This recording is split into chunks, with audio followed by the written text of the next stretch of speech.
The year was 1857. It was a time when the U.S. Army, Mormon militia, native tribes, and pioneers were all locked in a brutal struggle. Every corner of the Utah Territory had been soaked in blood. Anyone from the outside who dared step foot here had little chance of making it out alive. In the middle of this tension, a mother and her son stepped off a train at the St. Joseph railway station. They were anxiously waiting for their guide, who was hours late. The journey had already been arranged through letters. Their next destination, Fort Bridger, where they were supposed to meet a man named Jim Beckworth. The rest of the route had to be traveled with him. This is Fort Bridger, once a thriving outpost where people had settled, built lives, and depended entirely on this tiny trading hub. It's here we first see Maya, a young girl trying to steal a knife from a shop, but a drunk man spots her. Still, Maya manages to grab the knife and escape. Meanwhile, Mrs. Rowell and her son Devin finally reach Fort Bridger after a long journey. But when they inquire with Jim Bridger, the owner of the post, they learn that Jim Beckworth, their supposed guide, is no longer here. He left 3 weeks ago with travelers heading to Crook Springs. The weather was about to shift fast, and if he'd waited, even he would have been stranded. Mrs. Rowell grew frantic. In tears, she begged for an experienced guide. Reaching Crook Springs wasn't optional. It was necessary. Devin's father lived there. At that moment, a stranger kept harassing Mrs. Rowell. When a guide stepped in to protect her, the argument escalated until the man pulled a weapon and killed the guide on the spot. It was a shocking crime. Jim Bridger wasted no time. He ordered the man to be hanged right then and there. The whole ordeal shook Mrs. Rowell and Devin to the core. Fort Bridger wasn't what they were promised. And the road to Crook Springs? It was even more terrifying. Bridger laid it all out. The path to Crook Springs crossed the deadly Wasatch Mountains, snow-covered, brutal, and nearly impossible to survive. Beyond that, wolves, bears, and a cold so sharp it could freeze a man solid. Even if they survived the wilderness, they'd still have to face Mormon raiders who were ransacking everything in sight. If not them, then hostile tribes, Utes, Paiutes, and Shoshone. And even if they made it past all that, there were bandits waiting at the end who never left a traveler alive. Reaching Crook Springs, it wasn't a journey. It was a death sentence. The smart thing, the only thing, was to turn back and go home to Boston. But Miss Rowell wasn't ready to give up. That's when Jim Bridger mentioned someone, a man who might be able to take them to Crook Springs. When Bridger brought them to his cabin, the man, Reed, fired a shot without even looking. That's how things worked out here. Bullets spoke louder than words. Only after Bridger called out did Reed lower his gun. He was strange but trustworthy. Mrs. Rowell offered him $500 to take them. Reed refused. He didn't want money, and he certainly didn't want to travel with a crippled boy and a woman. Furious, Rowell stormed off. But Bridger didn't trust anyone else. Out here, the only thing thicker than the snow was blood, and only Reed could navigate both. Desperate, Rowell glanced at a few U.S. soldiers stationed nearby, sent to crush the Mormon rebellion, but they weren't going to help. That's when she came across a group of Mormon settlers headed to Crook Springs. She pleaded with a man named Jacob, but he refused. His guide, Mr. Fancher, was only taking a fixed number of people. Still, Jacob's wife, Abish, insisted, and eventually Jacob gave in. Fully prepped and ready, the group began their journey toward Mr. Fancher's camp. Reed was certain they weren't going to make it. Bridger had tried his best to stop them, but once someone's made up their mind, who can really stand in their way? Hours later, a mysterious bounty hunter showed up at Bridger's post. He was looking for a woman accused of murdering a wealthy man with a $1,500 reward on her head.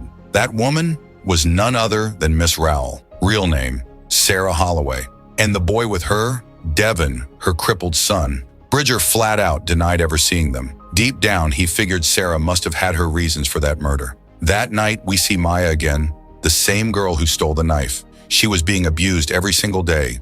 The owner of the post was a monster, and that knife was meant for him. When the moment came, she didn't hesitate. She killed him, then ran, knowing she could never come back. The next morning, Jacob and his group were about to reach Fancher's camp. Devin spotted a girl hiding in one of their wagons. Her tongue had been cut out. Feeling sorry for her, he helped her stay hidden. Didn't even tell his own mother. Meanwhile, Mr. Fancher noticed a caravan of Mormon families approaching, the very people he was supposed to guide to Crook Springs. They planned to rest for the night and leave at sunrise. A little later, a few men from the Mormon militia arrived. Their leader, Brigham Young, wanted to claim Utah as his own kingdom. He ordered Fancher to vacate the land, but Fancher didn't just refuse, He cursed them out. Tension boiled over. Weapons were drawn, but before it could get bloody, the Mormons left. Raoul had now blended in with the Mormon travelers. Devin was taking care of Maya. Things had calmed down, but suddenly, an arrow pierced a man's skull. Chaos erupted. Arrows rained from every direction. Fancher was taken out in the first strike. They smashed Jacob's skull open. Maya ran for her life. Screams, blood, panic. The attackers wore masks, but Raoul caught a glimpse of one face. And in that moment, she grabbed Devin and made a break for it. The leader spotted her. He recognized them. These were the same militia men who'd come earlier, demanding the land. Their orders were clear, no witnesses. But Reed showed up just in time. He yanked Raoul and Devin into hiding and vanished into the night with them. Back at the wreckage, Abish and a few other girls were captured. Their fate? To be handed over to the Paiute tribe. But this time, the tribe's chief gave a brutal command. Once you're done with them, kill every last one. Now the hunt began for the two who got away. The rest were either slaughtered or stripped of everything they had. Meanwhile, deep in the woods, Reed had set up a temporary camp with the mother and son. Raoul begged for food and fire, but Reed refused. One puff of smoke, and they'd be hunted like animals.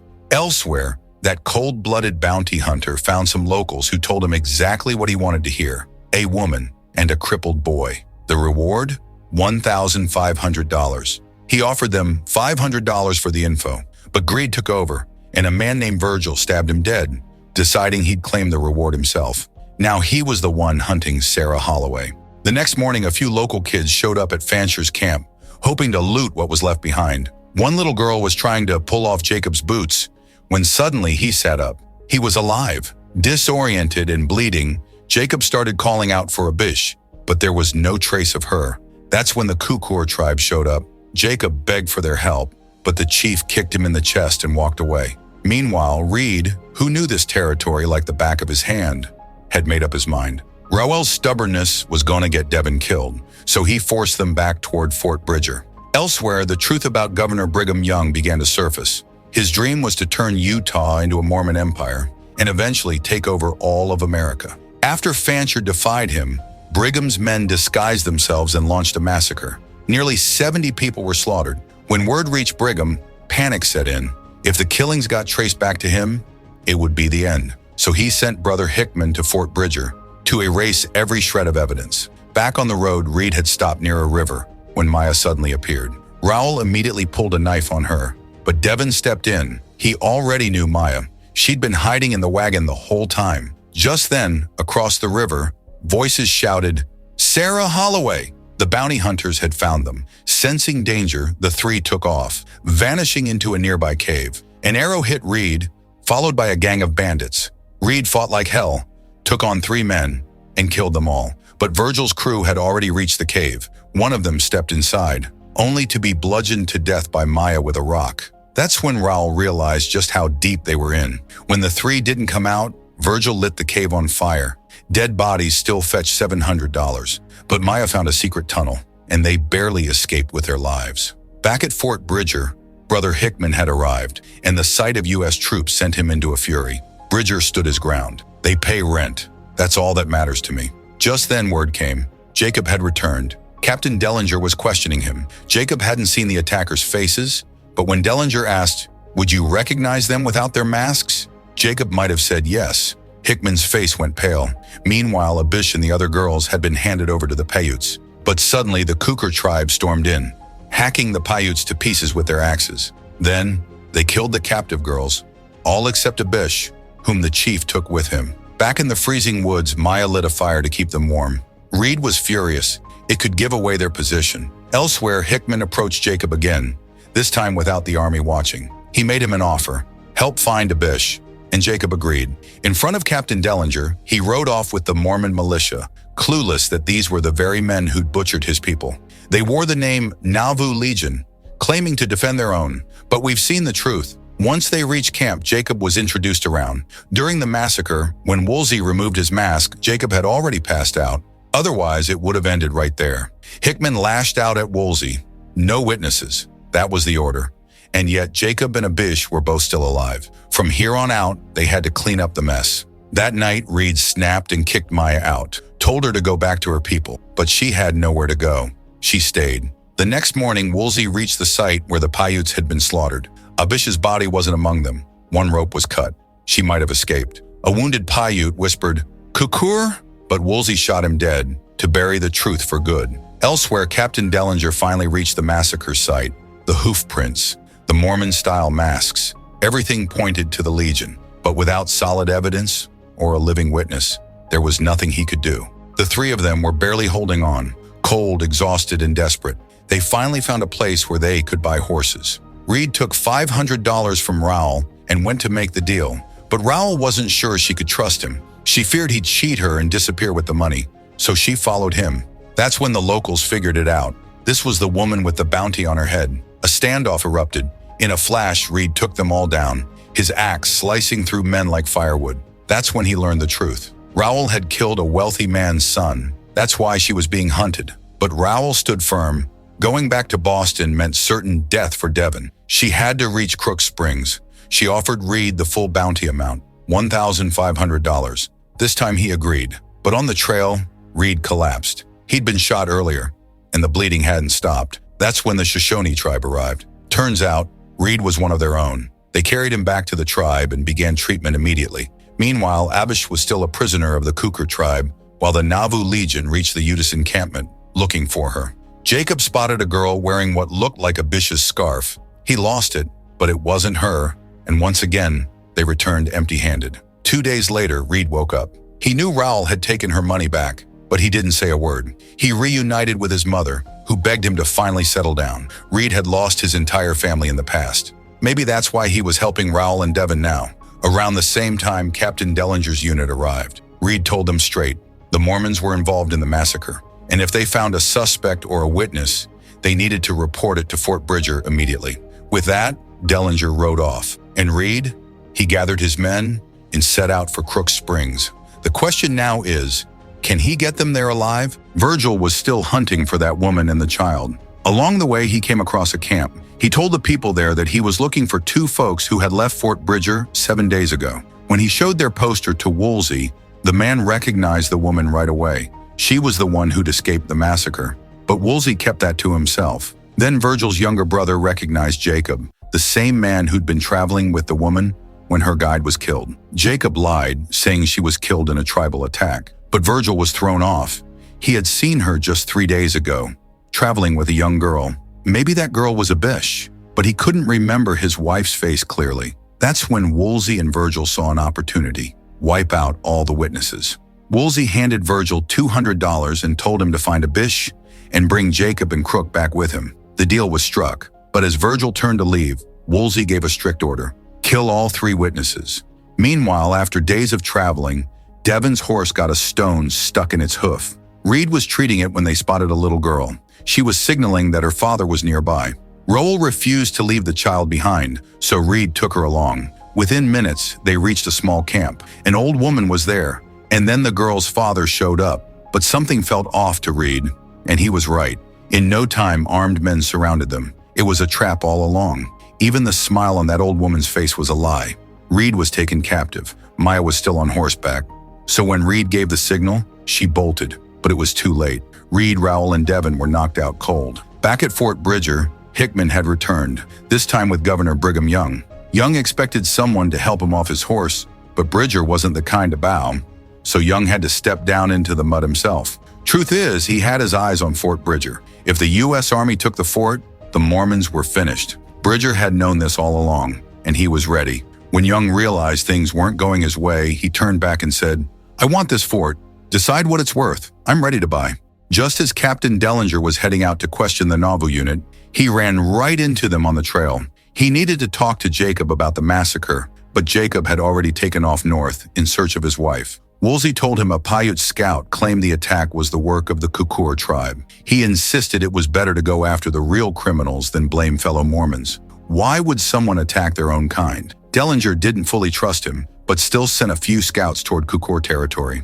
By the next morning, Reed and Holloway had been completely robbed by the raiders, and they weren't letting them go. Reed had feared this, and he was right. Their leader dragged Holloway off by force. When Reed and Devon tried to intervene, they were beaten with rifle butts. the old woman's laughter, and the child's innocent smile. It was all a lie. Meanwhile, when Dellinger's scouts entered Kukor land, the tribesmen were waiting in ambush. Every soldier was killed, except one who barely made it out alive. The Kukor realized the real threat was the girl, Abish.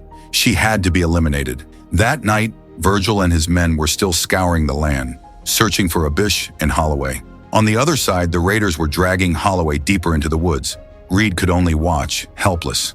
But then, Maya snapped. With a stick in hand, she struck. In the chaos, Holloway seized a revolver and lit the place up, taking out the raiders one by one. He'd learned the true law of the wild. There's no place for mercy out here, only brutality. He even aimed at the old woman, but the chamber was empty. He spared her for the sake of the child. At the start of this journey, Holloway never imagined he'd be facing this, but now there was no turning back. Meanwhile, Kukor chief Lal Pukota took Abish to the Shoshone camp. His son was already there, being raised by his grandmother, a Shoshone elder.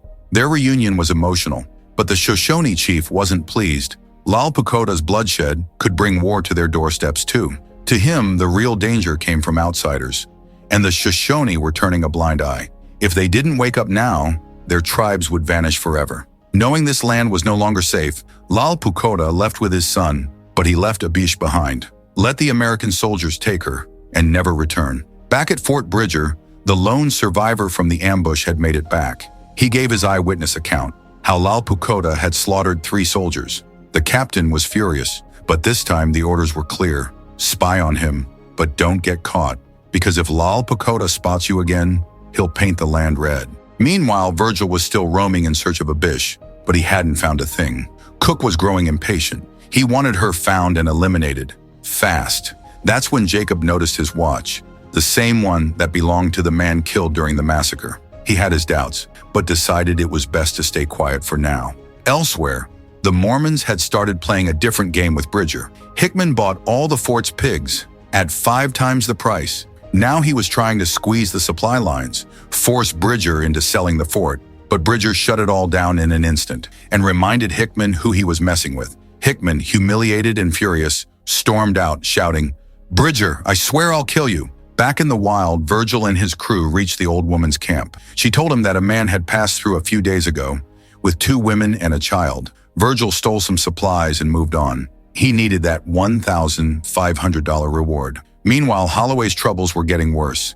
In the middle of a snowstorm, Devon's horse gave out. The cold made it worse.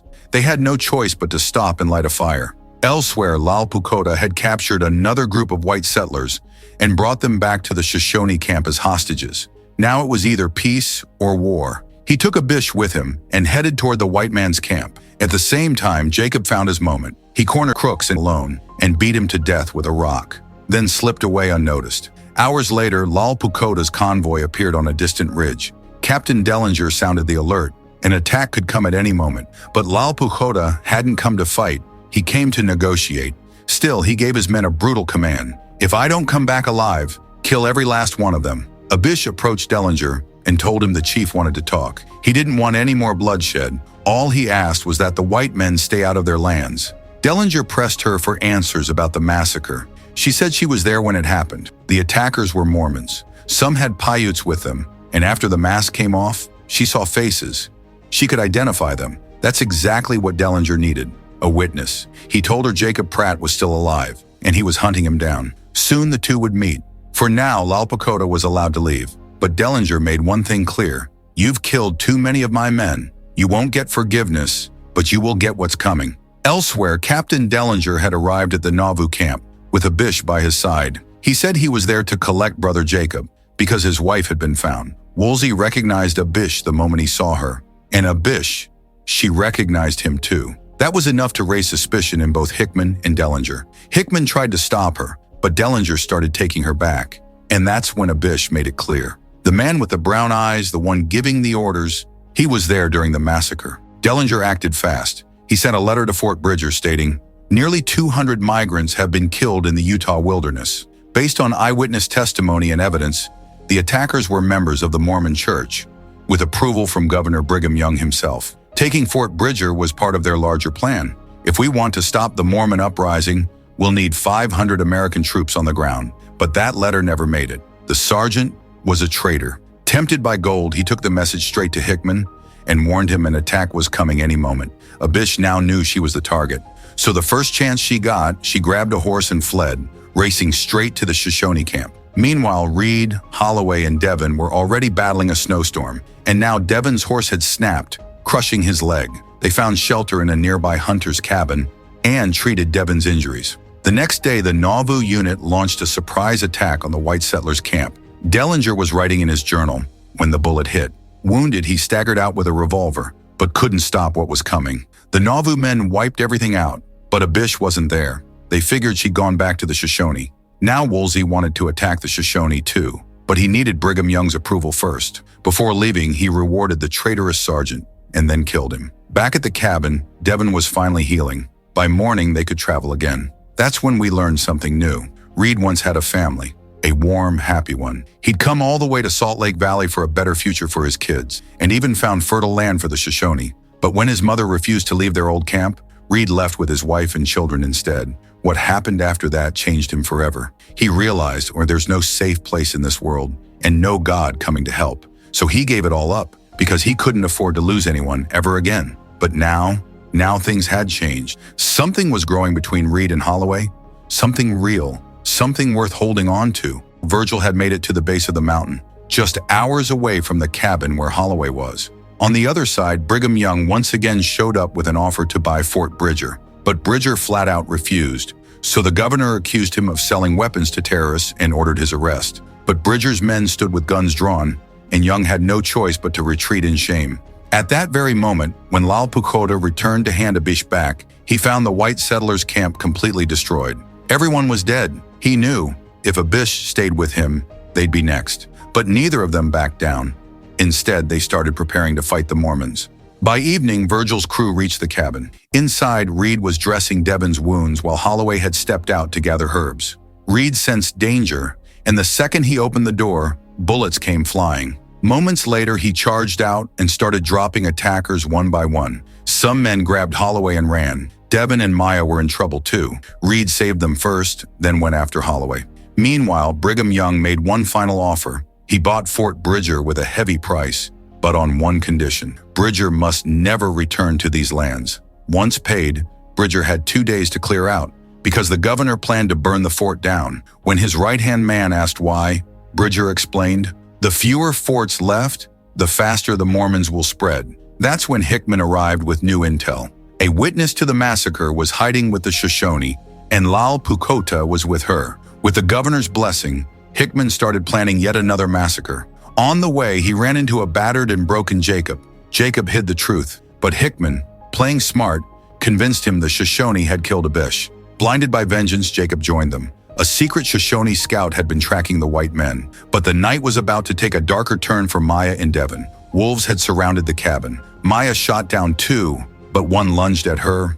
Her pistol slipped from her hand. Just in time, Devon grabbed it and fired. Meanwhile, Reed attacked Virgil's men. 2 dropped, and Virgil's brother was wounded. Finally, Reed and Devon took down Virgil himself and got out. Virgil's brother couldn't save him, no matter how hard he tried. That night, under a blanket of silence, the Nauvoo unit stormed the Shoshone camp. But something felt off, like the Shoshone had seen it coming. And then, they struck. A fierce battle broke out. The Mormons had disguised themselves again, which is why Jacob and Abish didn't recognize each other. Blinded by rage, Jacob accidentally killed Abish. By the time he realized what he'd done, it was too late.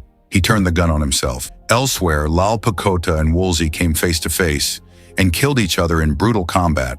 The massacre claimed many: Reed's mother, Pukota's son, and countless innocents. By morning, Reed and Holloway reunited with Devon. Together, they started moving forward once more. The Mormons had already wiped out Lal Pukota, the Shoshone, and now they had one last target, Fort Bridger. That night, they burned it to the ground, and Bridger picked up his weapons and rode out, searching for a new place to stand his ground. By sunrise, Holloway was close to her destination, Crook Springs. But on that very trail, Virgil's brother was lying in wait. The ambush was sudden, savage. A brutal fight broke out, and both were killed. But by then, Reed had already done what he came to do.